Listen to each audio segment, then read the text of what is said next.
Bonjour, Gemara de Ta'anit, on est à la page 9a.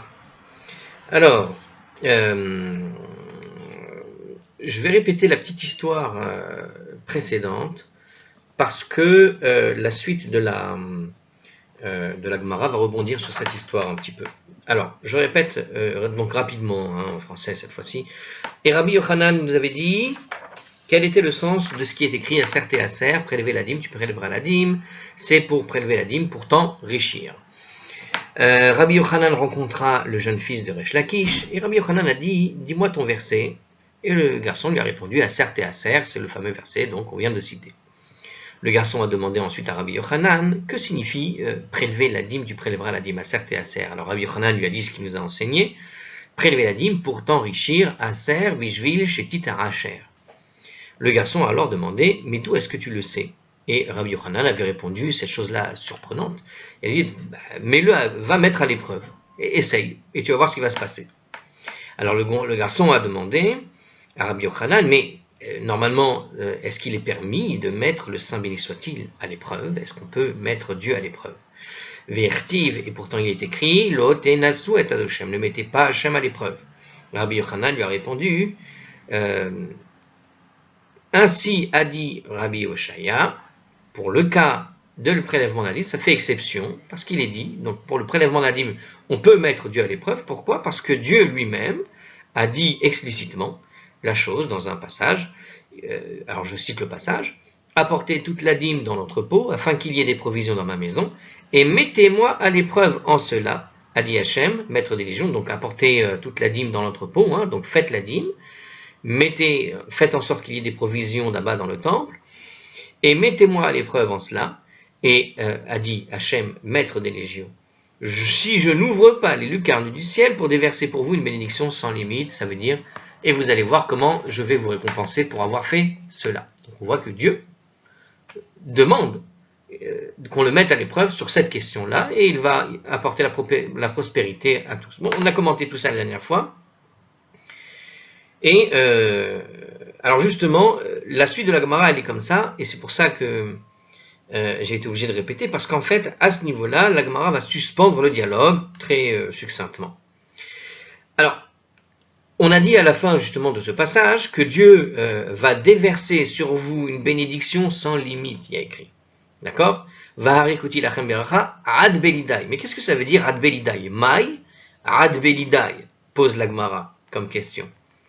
Donc, qu'est-ce que ça veut dire ad belidai? Qu'est-ce qu'on entend par sans limite? Amar Rabbi Bar Chama, Amar Rav. Rami Bar Chama a dit au nom de Rav, Ad sheyivlu siftotechem milomar dai. Du point de vue de l'exégèse, si on veut savoir ce que ça veut dire, voilà, il dit comme ça, jusqu'à ce que vos lèvres se lassent de dire assez. Jusqu'à ce que tu n'en peux plus de dire assez, assez. Vous savez, quand les gens ont des problèmes, ils vont dire assez, assez, j'en ai marre, au secours. Ben là, c'est à l'envers, tu vas avoir des bénédictions jusqu'à ce qu'à un moment donné, tu dises c'est assez, assez, assez, jusqu'à ce que tu sois fatigué de dire assez. Tellement tu reçois. Vous recevrez une telle profusion de bénédictions que vous vous lasserez de dire que la bénédiction était suffisante. Explique un petit peu ici. Alors, l'expression ad belidai signifie littéralement, si on traduit, donc il y a un petit commentaire là-dessus, ad belidai signifie littéralement, si on traduit comme il faut, ça veut dire jusqu'à ce que vous n'ayez plus assez de place pour contenir la beracha. Ad belidai, littéralement, jusqu'à ce que ce soit assez, j'ai l'impression. Non? Bon, ils le traduisent comme ça, donc... parce qu'il n'y a que 3 mots, je ne vois pas comment ils ont réussi à y caser 25 mots là. Alors, jusqu'à ce que vous n'ayez plus assez de place pour contenir la beracha, la bénédiction. Mais en l'occurrence, notre commentaire relie Beli à la racine homonyme Bella, qui veut dire lasser. D'où l'interprétation exégétique qui en découle, à savoir jusqu'à ce que vous vous lassiez de dire assez. Donc en fait, ad belidai, jusqu'à ce qu'il n'y ait plus de dai, jusqu'à ce qu'il n'y ait plus de assez, mais Béli peut dire aussi lasser de, donc jusqu'à ce que vous vous lassiez du assez. Bon, c'est pas très compliqué à comprendre, si vous faites un peu d'hébreu, ça va tout de suite, ça passe. Bon. Alors, si on revient justement là, sur la discussion, et c'est pour ça qu'on l'a répété, parce que la discussion se continue ici. Amarle, le garçon lui a dit à Rabbi Yochanan, donc à la suite de cette réponse, d'accord, la réponse à savoir que toute la dîme de l'entrepôt, justement que Dieu, sur le Aser et Aser, il demande à ce qu'on le teste. Ça veut dire, donnez, vous allez voir ce que vous allez recevoir. En bien. Donc Dieu demande qu'on le teste. Alors le garçon lui répond à Rabbi Yochanan, Ihavat matehatam lehai pesuka. Si j'étais pas venu à ce verset, celui qu'on vient d'expliquer, Arikati Varikoti lachem beracha ad belidai. Donc si j'en étais venu à ça, ah oui, d'accord, quand ils ont traduit tout à l'heure dans le commentaire, ils ont rajouté les... D'accord, c'est pas juste ad belidai, mais c'est tout le verset qu'ils ont traduit. Bon. Alors, si on en était arrivé, d'accord, je reviens. Le garçon a donc dit à Rabbi Yochanan, si j'étais parvenu à ce verset qu'on vient de citer, toute la dîme, etc., mettez-moi à l'épreuve, etc., et j'aurais déduit, eh bien, il dit, Rabbi, le fils de Resh Lakish, il dit, j'aurais déduit cette leçon par moi-même, Lo hevet tzricha lach, je n'aurais pas eu besoin de toi, ou l'Hoshaya rabach, ni de Hoshaya ton maître, celui au nom duquel tu as rapporté cet enseignement. Donc si, effectivement, à un moment donné, j'avais pu lire ce verset, je n'aurais pas, effectivement, eu besoin de poser cette question que je t'ai posée, à savoir, comment ça se fait qu'effectivement,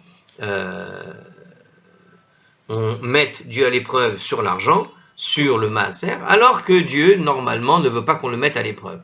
C'est-à-dire que j'aurais déduit la même chose que vous, si j'avais pu avoir eu l'occasion de lire ce verset. Bon. Étrange, on a le droit de dialoguer, j'ai envie de dire. Pourquoi est-ce qu'il dit ça? Bon. Alors, justement, il y a eu une autre occasion. Vetu ashkeche Rabbi Yochanan linuke de Resh Lakish. À une autre occasion, Rabbi Yochanan a rencontré le jeune fils de Resh Lakish. Bon, on peut se demander, mais c'était...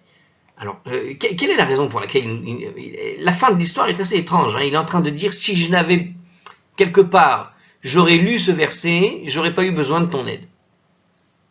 Pourquoi il lui dit ça comme ça, de manière assez... C'est assez... je trouve que c'est assez dur comme expression. Alors, c'est assez dur de dire à quelqu'un, à un rave, à son rave, ou à son oncle, ah, tu sais quoi, j'aurais lu ça, j'aurais pas eu besoin de tes services. Ni de ton maître. C'est un petit peu bizarre comme réponse. Alors peut-être on va avoir dans l'histoire qui suit un indice qui nous permet de comprendre un petit peu cette réponse. Bon, alors, Vetu, et donc il y a eu une autre occasion, nous dit la suite de la Gemara, Vetu ashkech Rabbi Yochanan linuke de Resh Lakish. À une autre occasion, Rabbi Yochanan a rencontré le jeune fils de Resh Lakish, de Yativ ve'amar, assis, et qui prononçait le verset. Donc il était assis, il était en train d'étudier. Hein. Alors dans le livre des Proverbes 19, chapitre 19 au verset 3, il était en train de dire ce proverbe. Ivelet Adam Tessalef Darko. La sottise des méfaits de l'homme corrompt sa voix. Ça lui attire le châtiment. Aladoshem Yizaaf Libo. Mais c'est contre Hachem que s'irrite son cœur. Alors je répète ce verset des Proverbes qui est très intéressant. Alors la sottise, donc les méfaits, la sottise ici, vue comme ça, donc Ivelet, donc la sottise de l'homme, mais c'est souvent en fait traduit par les méfaits, entre parenthèses ils ont mis les méfaits pour traduire. Bon, prenez en compte que quand on parle d'une sottise, c'est souvent synonyme des mauvaises actions. Donc la sottise de l'homme corrompt sa voix et lui attire les châtiments, il dit. Alors corrompt sa voix, il met entre crochets ici, ça veut dire lui attire le châtiment. Bon, en gros, la sottise de l'homme corrompt sa voix, on peut comprendre ici que les méfaits attirent le châtiment, tout simplement. Donc c'est ce qu'il veut dire ici, en tout cas dans la traduction secondaire. Ve'al adoshem yizaraf libo, donc, mais c'est contre Hachem que s'irrite son cœur. C'est-à-dire quoi? Alors, qu'est-ce qu'il veut dire ici? Voilà une explication derrière. C'est-à-dire que l'homme tient Dieu pour responsable du malheur qui l'accable, alors que ce sont ses propres méfaits qui en sont la cause. Mais c'est contre Hachem que s'irrite son cœur. Alors, on n'a pas besoin du mot de méfait, ni d'attirer le châtiment. La sottise de l'homme corrompt sa voix, mais c'est contre Hachem que s'irrite son cœur. Ça veut dire quoi? La sottise de l'homme, on pourrait dire sa bêtise, et qui se traduit en général par les mauvaises actions qui s'accompagnent avec la bêtise. Quand on a une certaine idiotie, vous savez, la sottise, comme j'ai cité un petit peu dans la vidéo d'avant, c'est celui qui, au fond, ne regarde pas devant son miroir la raison pour laquelle c'est la vérité en face. On se ment à soi-même des fois pour agir, et c'est un petit peu ce qu'il dit ici. La sottise, c'est ça les méfaits. Hein, la sottise, c'est ces bêtises que l'on fait inconsciemment, mais quelque part, un petit peu sciemment quand même. C'est juste qu'on se ment à soi-même et on ne veut pas voir que c'est notre propre action qui nous amène à être idiots au fond, et qui nous fait faire les mauvaises actions. Donc la sottise de l'homme corrompt sa voix. Alors ici, la corruption de sa voix, ça veut dire quoi? C'est notre chemin, d'accord? Tesalev Darko. Donc ça veut dire, on est sur un chemin, la halacha, lorsqu'on applique la halacha, ça veut dire, c'est le verbe aller en fait. La halacha, appliquer la loi en hébreu, le terme en hébreu, c'est la halacha. Ça veut dire marcher, c'est être sur un chemin particulier. Et quelque part, des fois, on s'écarte du chemin, ça veut dire on fait des fautes. C'est pour ça que ici, la sottise corrompt sa voix, la sottise de l'homme, quelque part, l'attire vers la faute. D'accord? Ou bien, on peut imaginer, dans l'idée de corrompt sa voix, donc eux, ils ont traduit que ça attire le châtiment. Donc, en tout cas, corrompt sa voix, on peut voir ici l'idée que quand tu vas agir mauvaisement par la bêtise ou autre, quand tu agis mauvaisement dans ta vie particulière, personnelle, eh bien, à un moment donné, ça va influencer cette vie que tu as. Ça l'influence de façon négative. Et qu'est-ce que ça provoque, cette mauvaise influence? Ça provoque que ta voie qui est tracée en quelque part, elle devient compliquée. Il y a des embûches dans ta voie. D'accord? Corrompre sa voix, c'est un petit peu cette idée-là. Et c'est ça le châtiment ici. C'est pour ça qu'ils ont traduit par châtiment dans une deuxième lecture. Parce que d'une certaine manière, le châtiment dans ta vie de tous les jours, il vient de ta stupidité. Tu t'es mis tout seul des bâtons dans les roues. Voilà. On se met des bâtons dans les roues dans la vie. Une personne qui doit avoir passé un examen. Imaginez. Il va passer un examen. Pour pouvoir passer cet examen et le réussir, il faut étudier. Et c'est une étude qui se fait sur toute l'année. La sottise, c'est tu n'étudies pas toute l'année. Tu arrives, il te reste 2 jours pour passer ton examen. Et dans les 2 derniers jours, tu continues de t'amuser jusqu'arrivent les dernières heures. Et là, tu commences à travailler sérieusement. Mais avec une force, une kavana, tu es concentré comme un fou. Mais il n'y a rien à faire. Et le travail, pour arriver à un résultat, il fallait une année entière. Ce n'est pas la veille que tu peux développer un résultat. Et le travail que tu as manifesté la veille, qui est beaucoup d'efforts, eh bien, ne va pas obtenir de résultat. Et c'est normal. Et contre qui tu vas t'irriter à ce moment-là? La sottise. Elle est là, la sottise. Travailler toute l'année, mais tu travailles que la veille. Et voilà que tu vas dire, Dieu ne m'a pas aidé, Dieu m'empêche de ceci, Dieu m'empêche de cela. Et voilà, c'est ça. C'est contre Hachem que s'irrite son cœur, nous dit le proverbe. Hein? Donc, on tient Dieu pour responsable, ce que j'ai expliqué, voilà, du malheur qui l'accable, alors qu'en fait, ce sont ses propres méfaits, c'est ses mauvaises actions, c'est cette bêtise qui l'ont conduit dans une mauvaise passe. Ok? Alors, donc il expliquait ça, il était en train d'étudier ce passage, je l'ai expliqué, et voilà que le fils de Resh Lakish est en train de lire ce passage. Yativ Rabbi Yochanan Veka Metama. Rabbi Yochanan s'assit et s'étonna. Amar, il demanda, Mi ika midi dirtive, birtuve. Y a-t-il quoi que ce soit d'inscrit dans les écrits, dès l'orémisé beoraïta, qui ne soit pas contenu en allusion dans le Pentateuque? Donc, ce passage qui vient du livre des Proverbes est en fait un livre des Proverbes. Les Proverbes sont dans les hagiographes. La Bible est composée de 3 grands livres. le Torah, Nevi'im, Ketuvim. La Torah, c'est le Pentateuque, les 5 livres de la Torah, les Nevi'im, les prophètes, et puis vous avez les livres, le livre des hagiographes, et parmi les hagiographes, parmi les livres qui ont été compilés, le livre du roi Salomon, des Proverbes. Et voilà que, effectivement, il voit le jeune homme en train d'étudier le livre des Proverbes, et il étudie ce passage, et il lui pose la question, mais est-ce que tout ce qui est rapporté en dehors des 5 livres de la Torah que Dieu a donné de la bouche de Moïse, d'accord, par l'écrit de Moïse, Moïse a écrit la Torah sous la dictée de Dieu, d'accord, est-ce qu'il n'y a pas écrit toutes ces leçons de morale que tu peux trouver, tous ces proverbes que tu peux trouver dans la bouche du roi Salomon, est-ce que quelque part tu ne les as pas en réalité, en allusion, inscrits dans la Torah? Évidemment que pour Rabbi, quand tu poses la question, ça veut dire oui. Donc le Pentateuque étant la base des prophètes et des écrits, il contient en fait en allusion tous les enseignements, nous dit Rashi. D'accord? La base de la réflexion de Salomon, au fond, pour en arriver à un proverbe comme celui-là, il a sa source dans la Torah. Donc tu as des allusions qui peuvent retrouver, qui te permettraient de retrouver tout ce qui est dit là. À Marley, le garçon dit à Rabbi Yochanan, Atuha milo remisé. Est-ce que ce verset ne figure pas en allusion dans le Pentateuque? Veirtiv. Donc il pose la question, mais attends, tu es en train de me demander si ce verset est en allusion dans la Torah? Ve'artiv. Et pourtant il est écrit dans la Torah. Donc alors il nous précise ici où c'est, Genèse 42, 28, chapitre 42, verset 28.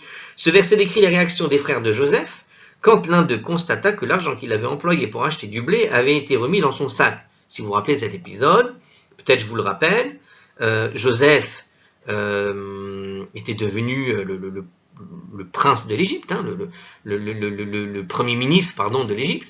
Et les frères ne savaient pas encore que c'était lui le premier ministre. Et quand ils étaient venus parler à ce ministre pour obtenir du blé, voilà que il y avait un traducteur qui était là pour traduire ce qu'il disait, etc. Et ils ne savaient pas, ils n'avaient pas reconnu Joseph. Et dans ce passage-là, à un moment donné, Yosef leur a donné ce qu'ils avaient demandé. Il les avait accusés au début d'être des espions et autres. Bon, il les a tourmentés un peu. Et dans ce tourment, à un moment donné, il va remettre l'argent qui était avec lesquels ils avaient payé le blé. Il a demandé à ses employés, Yosef, le premier ministre, qu'on remette l'argent dans les sacs où il y avait le blé. Et voilà que sur la route, ils se sont rendus compte qu'il y avait de l'argent, que l'argent était revenu. Quel prodige! Alors qu'est-ce qu'il dit ici justement le fils de Resh Lakish? Il dit comme ça, il dit que est-ce que donc le verset, cette idée que la sottise de l'homme corrompt sa voix, mais c'est contre Hachem que s'irrite son cœur.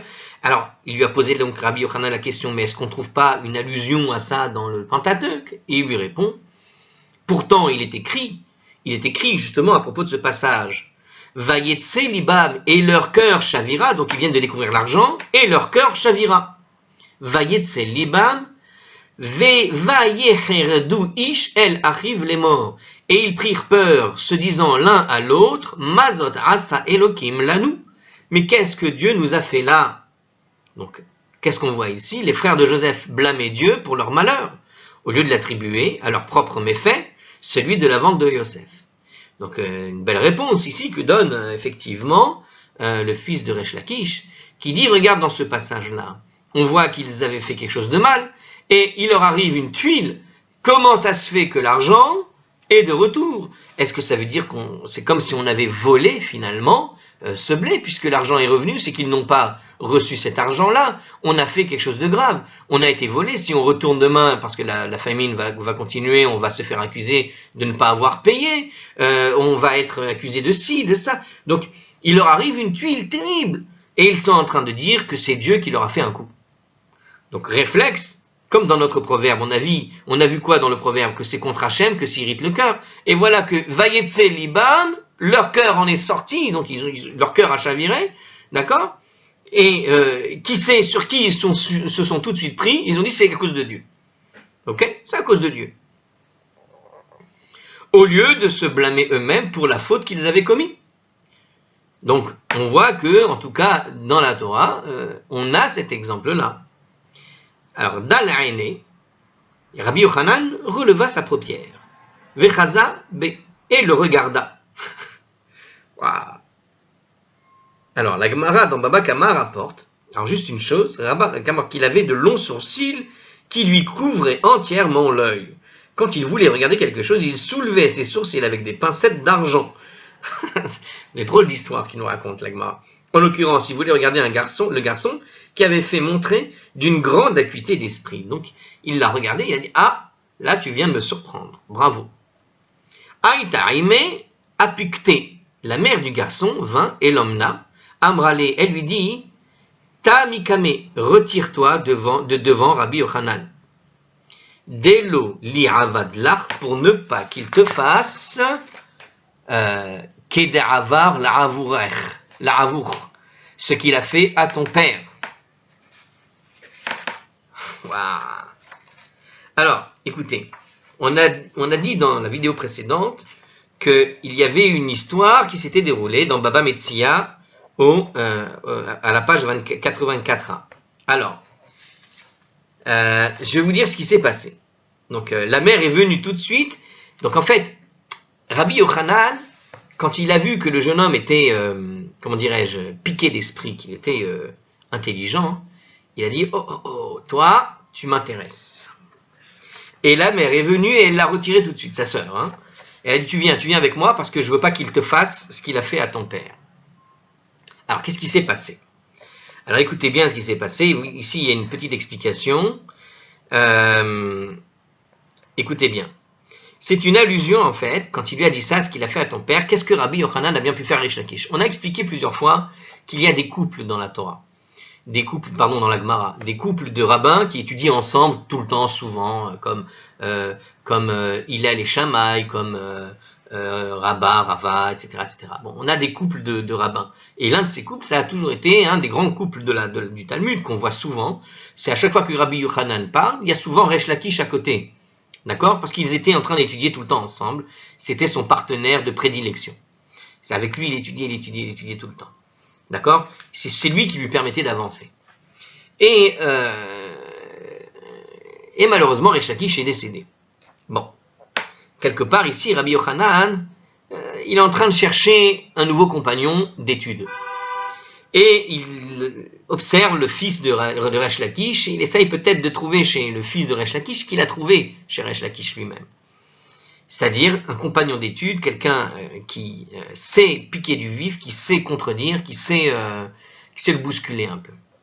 Ici, maintenant, ce que dit ici la mère de cet enfant, il dit, fais attention, je ne veux pas qu'il te fasse ce qu'il a fait à ton père. Qu'est-ce qui s'est passé? Alors ici, il nous explique.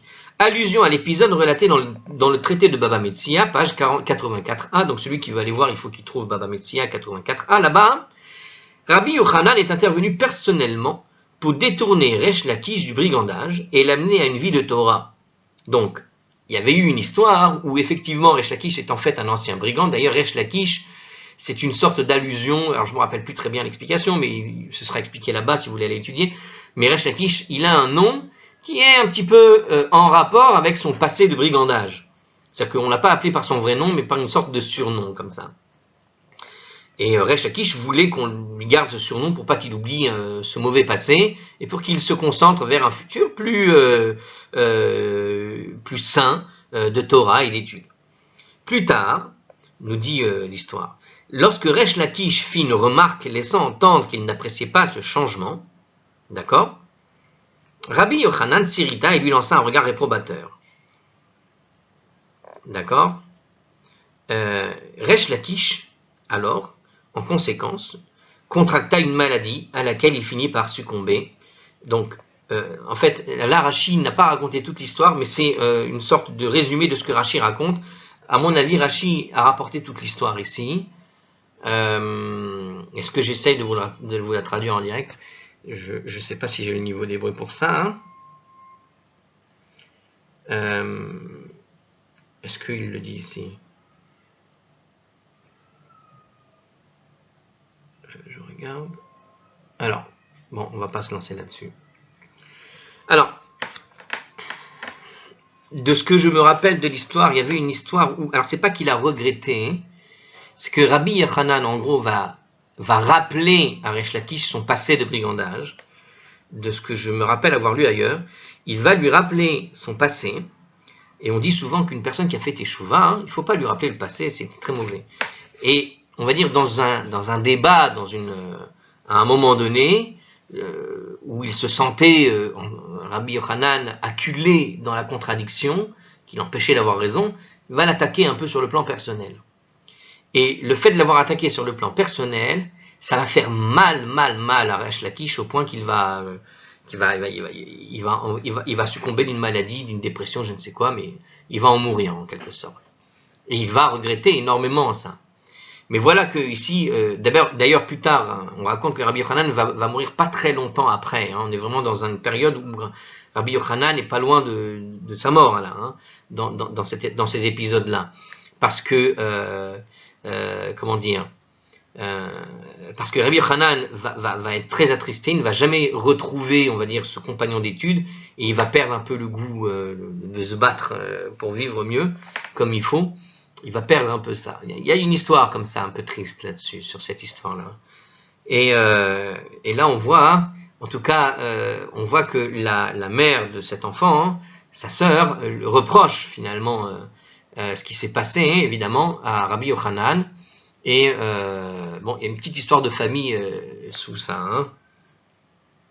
Donc il a eu peur pour son enfant parce que il va t'attirer dans la Torah, il va parler avec toi, et à un moment donné ou à un autre, il va te poignarder dans le dos, tu vas pas supporter. Entre guillemets, au niveau des mots, on parle ici. Alors, bon, en tout cas, les enseignements qui ont été amenés sont très jolis et méritaient d'avoir été rapportés dans la Gemara. Et la Gemara conclut comme ça.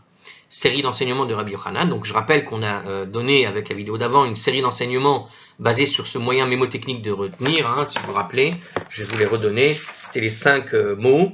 Alors on avait dit kibbutz, le rassemblement, puisqu'on avait parlé du rassemblement des exilés, les légions, d'accord, la charité, l'action et la parnassa. C'était les 4, 5 trucs. Alors l'action, c'était en réalité le maaser, parce qu'on peut le dire aussi par l'idée de maaser, tzedaka, maaser, parnas. Bien, bref, c'était les 5 enseignements. Et Rabbi Yochanan, Ve'amar Rabbi Yochanan, pour conclure. Et Rabbi Yochanan a dit, donc à la fin, Matar bishvil yachid, la pluie est suscitée pour une seule personne, voilà la dernière chose, c'est-à-dire parnassa bishvil rabim, mais la prospérité n'est accordée que ce qu'elle est nécessaire pour la collectivité. C'est-à-dire que la pluie est suscitée pour une seule personne, c'est l'idée finalement de la parnassa, parnassa bishvil rabim, mais une personne. Mais la prospérité, quand il va pleuvoir, on t'apporte la pluie pour tes besoins personnels. Mais la prospérité, c'est-à-dire celui qui devient richissime, celui-là, c'est pour le bien de tout le monde. C'est pour la collectivité. C'est en gros, il enverra en fait à une personne digne qui saura donner aux autres. Dieu enverra la pluie, même si une seule personne est digne, même si une seule personne digne la réclame. Alors, heureusement qu'il y a l'explication, parce que je n'ai pas très bien compris comme ça, mais là c'est beaucoup plus joli d'ailleurs l'explication. Dieu enverra la pluie, même si une seule personne digne la réclame, d'accord, nous dit le Hartzkron, au nom du Maharshar et de Rashi. Donc, ça veut dire que si une seule personne la réclame, Dieu enverra la pluie, une personne est digne pour réclamer la pluie, eh bien, quand la pluie tombera, ce ne sera pas grâce à tout le monde qui a prié. Non, c'est cette personne-là digne qui a permis à la pluie de tomber. D'accord ? Ou bien, on peut dire que, elle va ensemencer sa terre plus tard que les autres, soit qu'elle est la seule personne digne dans la région, etc. C'est-à-dire que c'est aussi cette personne-là qui a ensemencé la terre pour nourrir, etc. Bref. Quant aux bénédictions que Dieu envoie aux produits de la terre, elles sont déterminées chaque année et ne sauraient être modifiées à moins que plusieurs personnes méritantes ne la réclament. Voilà. Donc on a ici une petite nuance. Donc on peut faire tomber la pluie sur le mérite d'un seul, mais pour que la récolte devienne une récolte extraordinaire pour tout le monde, ça il faut l'effort de tout le monde. D'accord ? Un particulier mérite parfois une pluie spéciale pour lui, pour que son champ ne produise pas moins que celui des autres, mais pas pour que son champ devienne la source d'abondance pour tout le monde, nous dit Rashi ou le Maharshal. Voilà. Je pense que c'est clair. On peut passer à la suite. Alors, attendez, non, c'est pas fini ici. Attendez. Alors, la source de tout ça dans l'écriture pour dire cela, donc Rabbi Yochanan, je répète, a dit que la pluie est suscitée pour une seule personne et la prospérité, elle, est accordée que lorsqu'il est nécessaire pour la collectivité. Donc on fait une nuance entre une pluie qui va être rafraîchissante et qui va permettre de survivre à une personne, de vivre bien, correctement, et une pluie qui apporte une prospérité extraordinaire pour la collectivité. Ça, on a besoin, ce sont des choses qui sont décidées à Yom Kippour, avec la prière de tout le monde. Il faut que ce soit le mérite de la collectivité qui amène cette prospérité. Bien, alors la suite. Alors, les sources dans l'écriture, Matar, Bishvil Yachid. Quand Rabbi Yochanan nous dit, la pluie est suscitée pour une seule personne, c'est comme il est écrit, Dirtiv, comme il est écrit, alors c'est écrit dans le Deutéronome 28, verset 12, Yiftach Adoshem Lecha et Otsaro, Hatov, la tête metar Artsecha, etc. Alors, Yiftach Adoshem Lecha et Otsaro, Hatov, blablabla, la tête metar Artsecha. Pardon. Hachem t'ouvrira son bon entrepôt, etc., pour donner la pluie à la terre. Donc il va ouvrir et il précise tout un tas de choses, et à la fin il dit pour donner la pluie à la terre, à ta terre, on précise bien ta terre au singulier. Hein, la tête, metar artsecha, à ta terre, pas à la terre en général, comme j'ai mal traduit au tout début, mais à ta terre. Puisque c'est ta terre, ça veut dire que c'est bien une personne particulière vers qui Dieu destine la pluie. Donc elle destine la pluie pour le cas par cas, en quelque sorte. Ok? Donc puisque le verset nous explique, Artscroll, sûrement c'est dans le Rashi, puisque le verset désigne le destinataire au singulier, c'est que Dieu suscite la pluie, même à l'intention d'une seule personne. Parnassa bishvil rabbi, mais d'où est-ce qu'on sait qu'il va donner la prospérité pour la collectivité, cette fois-ci? Dirtiv, donc ça veut dire qu'il faut que la collectivité soit méritante. Dirtiv, comme il est écrit, alors il est écrit cela dans le livre de l'Exode, cette fois-ci, au chapitre 16, verset 4. Hineni mamtir lachem, lechem. Himneni mamtir lachem, lechem, là c'est au pluriel. Je ferai pleuvoir pour vous du pain. Alors ici, le pain, ici, c'est la manne. Pleuvoir le pain. Donc le verset désigne le destinataire au pluriel, cette fois-ci, ce qui indique que la prospérité de la manne n'a été accordée que parce qu'elle concernait la collectivité. Et comme on a donné le terme de mamtir, de faire pleuvoir, c'est pour ça que tout ce qui est en relation en général avec prospérité, avec l'argent et autres, on le donne sous la forme de gishamim, c'est-à-dire de ce qui est pluie, de ce qui fait tomber. La parnassa a ce lien avec. Hein. D'accord, la manne. Bon, en tout cas ici ce verset nous prouve que c'est pour la collectivité que doit venir la prospérité, symbolisée par la manne, mais pour ce qui est de la pluie, elle peut être donnée uniquement grâce au mérite d'une seule personne, et cette personne-là recevra ce qu'elle mérite, effectivement, ce qui ne veut pas dire que ce qui va pousser ailleurs poussera forcément, ça doit dépendre de la collectivité. Alors, sur cet aspect, la Gemara conteste l'enseignement du Rabbi Yochanan à propos de cette prospérité qui n'est pas accordée à une seule personne, mais à la collectivité. Alors, métivé, ils ont objecté à partir de la braïta suivante. Donc, sur cette idée de la prospérité qui n'est donnée qu'à la collectivité et pas à une seule personne, hein, demandez à Bill Gates. Donc, ils ont objecté. Et ils ont dit, mais ne voit-on pas un Bill Gates rempli d'argent, de milliards qui pourrait financer un État? Et on voit bien que cette prospérité n'appartient qu'à lui, a priori. Alors, donc ils ont objecté, alors ils n'ont pas objecté Bill Gates, hein, je vous rassure, ils ont objecté à partir d'une braïta. Rabbi Yossé be Rabbi Yehuda Omer, Rabbi Yossé, le fils de Rabbi Yehuda, a dit, Shlosha Parnasim Tovim Amedou le Israël. 3 excellents guides se sont levés pour Israël. Alors ici, Parnasim est traduit par guide. Alors on va expliquer. Elouhen, Moshe et Aaron ou Myriam. Ce sont Moïse, Aaron et Myriam. Veshalosh matanot tovot nitenu al yadam. Et 3 excellents présents ont été accordés à Israël grâce à leur mérite à eux. Ve'elouhen, Be'er, Ve'anan ou Man. Et ce sont quoi?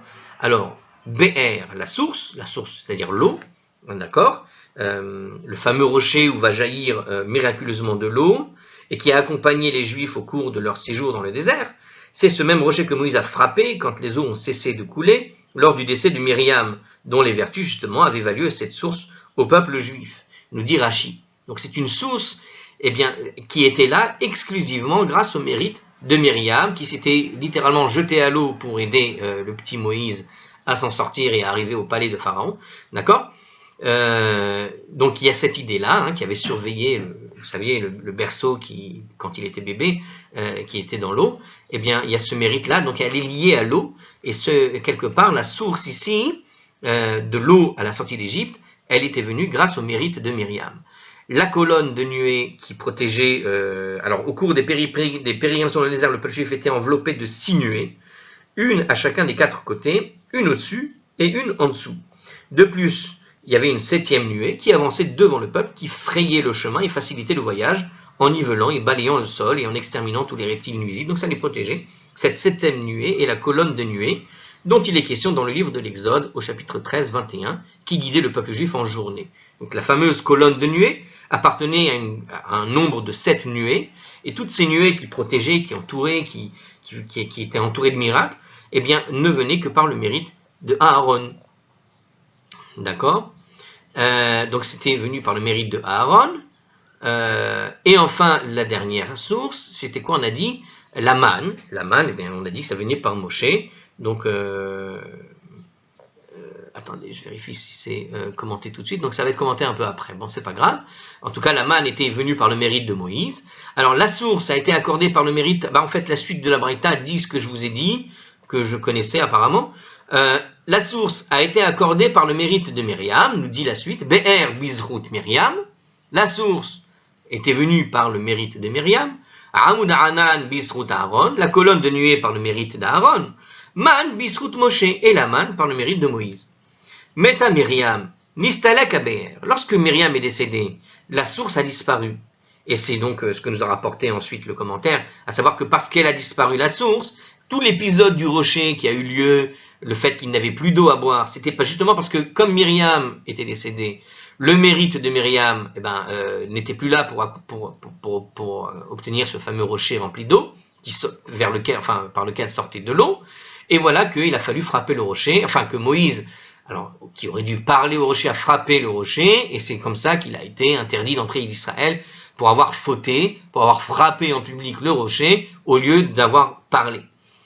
Alors, en tout cas ici, nous dit le texte de la Braïta, donc, Meta Myriam nistalek Be'er, quand Myriam est décédée, la source a disparu chez Nehemar, ainsi qu'il est dit. Donc, c'est dit dans l'Exode, dans les Nombres, au chapitre 20 là-bas, verset 1.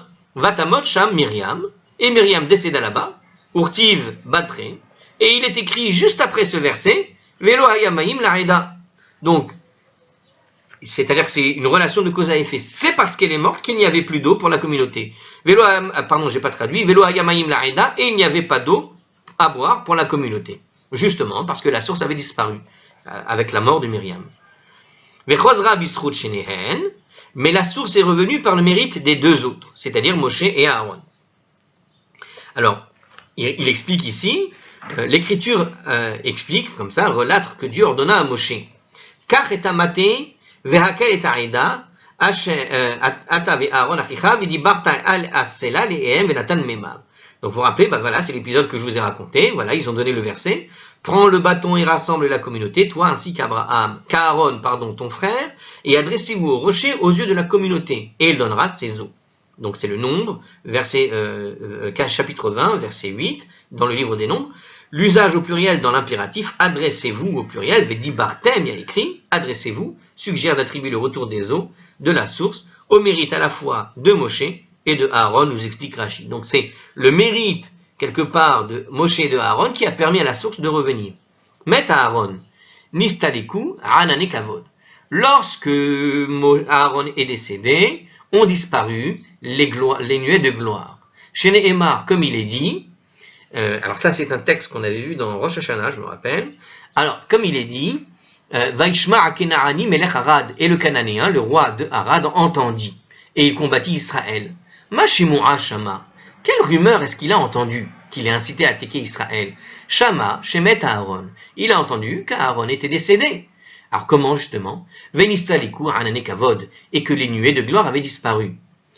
Ursavour Nitenalo, Reshut Leilachem Be Israël. Alors il a pensé qu'il pouvait à loisir combattre Israël.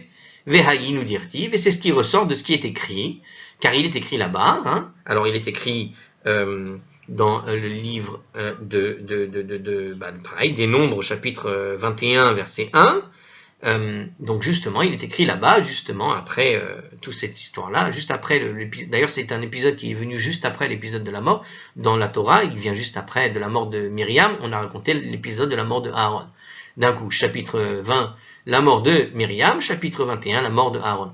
Alors ici, il nous dit, qu'est-ce qu'il a dit justement? C'est ce qui est écrit, qu'est-ce qui lui a fait croire au roi de Harad qu'il aurait pu venir attaquer Israël.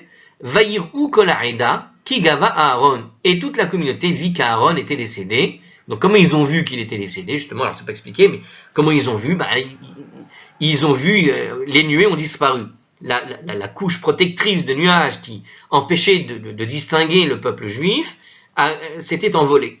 Et de cette manière, ils ont vu qu'Aaron était décédé, ils ont vu le peuple devant eux, etc. Alors, ici, la Gemara fait une pause pour expliquer quelque chose.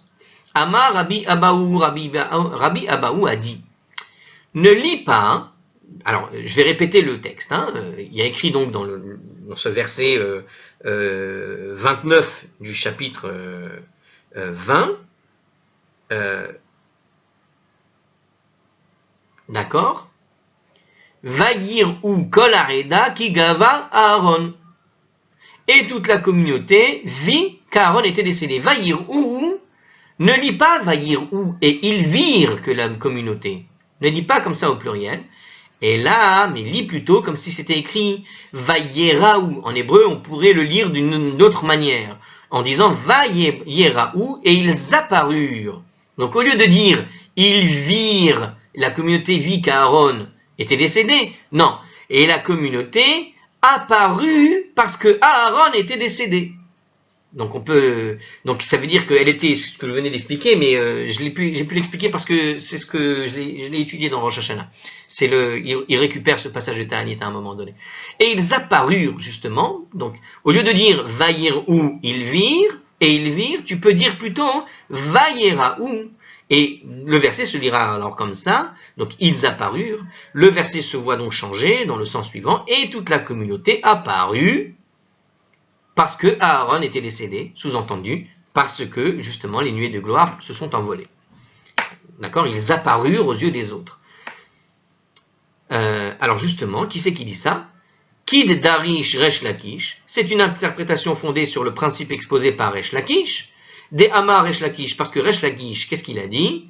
Ki meshamesh be'arba'a leshonot, car le mot ki, en hébreu, de la Torah, peut s'employer dans 4 sens. I, dilema, ela, deha. Donc tu peux employer le mot ki, qu'est-ce que ça veut dire en hébreu? Alors en araméen, ils le traduisent par i, par dilema, par ela, par deha. C'est-à-dire que si on refait l'analyse du texte, Vayir ou kol ha'eda, et ils virent toute l'assemblée, qui gava Aaron, que Aaron avait été décédé. Mais le mot qui, dans la Torah, des fois il signifie que, mais des fois il signifie autre chose. Il peut signifier mais, il peut signifier peut-être, il peut signifier car, il peut signifier si Aaron était décédé. Donc on aurait pu le lire comme ça. Ils virent toute la communauté, peut-être Aaron était décédé. Ils virent toute la communauté, mais Aaron était décédé.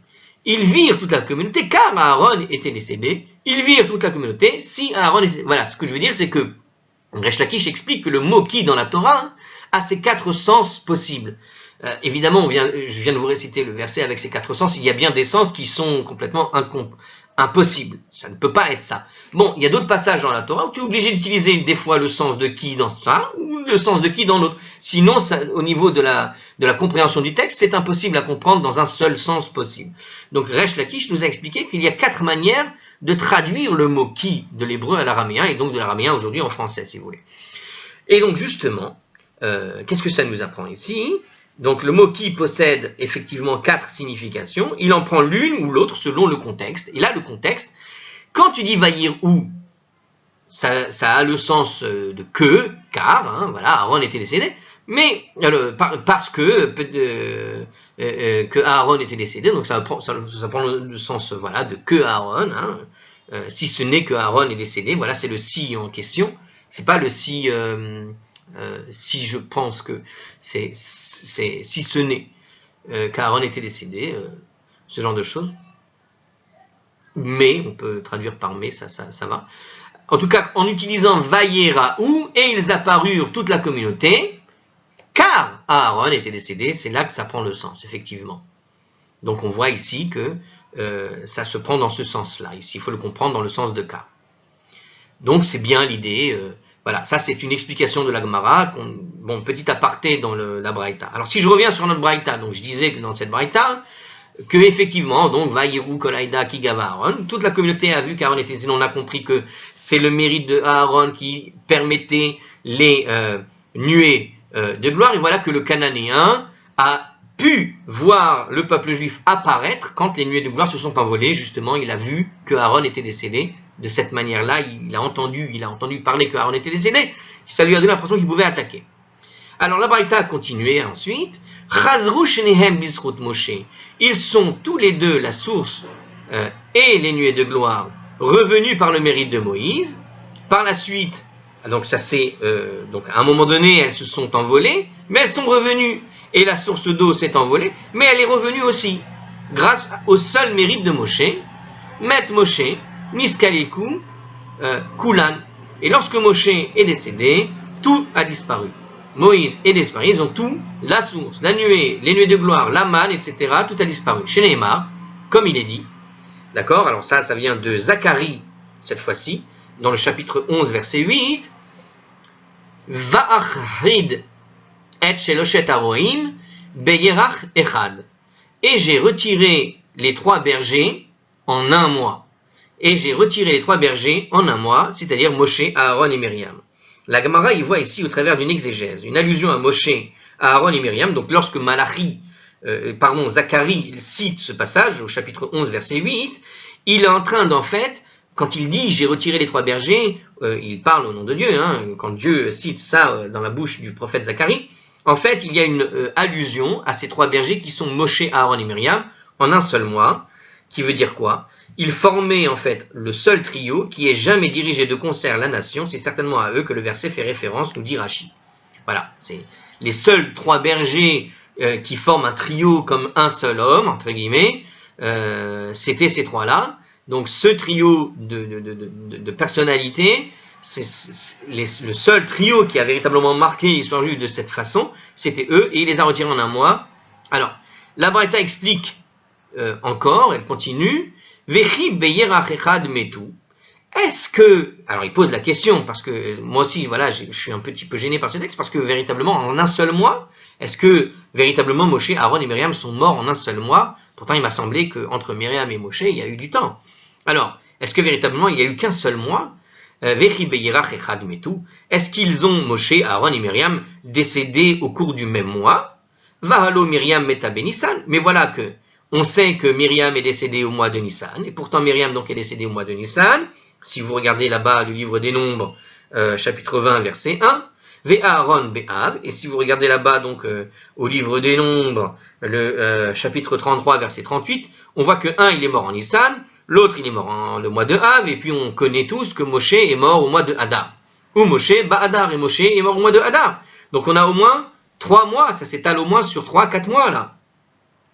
Donc, qu'est-ce qu'on voit ici? Oui, il faut au moins 4 mois là. Donc, alors peut-être la même année, mais en tout cas, c'est sur au moins 4 mois. Donc, ça ne peut pas être mort le même mois.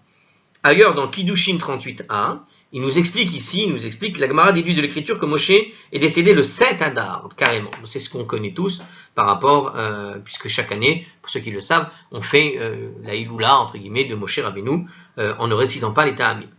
En tout cas. Et là, Melamed, mais en fait, le verset, qu'est-ce qu'il veut enseigner en réalité? Shenit batelu shalosh matanot tovot, shenitinu al yadan, que les 3 présents accordés à Israël, d'accord, grâce à eux, à ce mérite, au mérite de Moshe, Aaron et Myriam, ont été annulés, d'accord, Venistaleku kulan beirach echad. Donc, et ils ont tous disparu au cours du même mois, c'est-à-dire dans le mois du décès de Moïse. C'est-à-dire que, quand on parle des 3 bergers, on trouve des 3 choses qui permettent de guider quelque part les brebis. C'est-à-dire on a besoin du puits, on a besoin des nuées pour protéger le troupeau des loups, en quelque sorte, et puis de la manne pour les nourrir, on va dire pour brouter, en quelque sorte. Donc cette idée, c'est que ce qui a disparu, c'est les 3, non pas personnages. Oui, les 3 personnages ont disparu, mais les 3 personnages correspondent à ces 3, à ces 3 bienfaits, d'accord? Et ces 3 bienfaits qui étaient grâce à ces 3 personnages, grâce au mérite de Moshe, Aaron et Myriam, ont été annulés tous le même mois à la mort de Moïse, évidemment, précise ArtScroll. Alors, pourquoi est-ce que ça contredit donc Rabbi Yochanan là-dessus? Alma Ashkechan Parnassa Bishvil Yachid, on trouve donc que la prospérité est accordée en faveur d'une seule personne, puisqu'on voit que grâce au seul mérite de Moshe, on avait la manne. D'accord? La manne, c'est le symbole de la prospérité, et donc toute la manne descendait pour la collectivité grâce au seul mérite de Moshe. Donc ça contredit l'enseignement de Rabbi Yochanan, selon lequel la prospérité n'est pas consentie en faveur d'un individu seulement. Donc si on revient un peu sur la Gemara, si vous vous rappelez ce qu'on a dit au début de la vidéo. Shani Moshe, le cas de Moshe est différent. Kiven dit les rabbim hu ba'e, parce qu'il a prié en faveur de la collectivité, que rabbim damé, il est perçu comme une collectivité. Quand il priait Moshe, il était, on dit, c'est l'homme le plus humble qui n'ait jamais existé sur terre, c'est Dieu qui le dit, c'est pas on qui le dit, c'est Dieu qui le dit lui-même dans la Torah. Et cette humilité fait que quand il priait pour tous, il n'y avait pas dans sa prière une pensée pour lui-même. D'accord? En rapport avec le verset cité précédemment, alors, il y a une histoire par rapport au verset qui était cité précédemment. Alors, on laissera ces histoires-là un petit peu pour plus tard, parce que on a fini ce sujet sur Rabbi Yochanan et la contradiction sur le problème de la Parnassa, puisque, alors, ce sera en rapport, mais on va continuer plus tard, parce que sinon, on en a pour une petite heure supplémentaire qui va suivre. À la prochaine!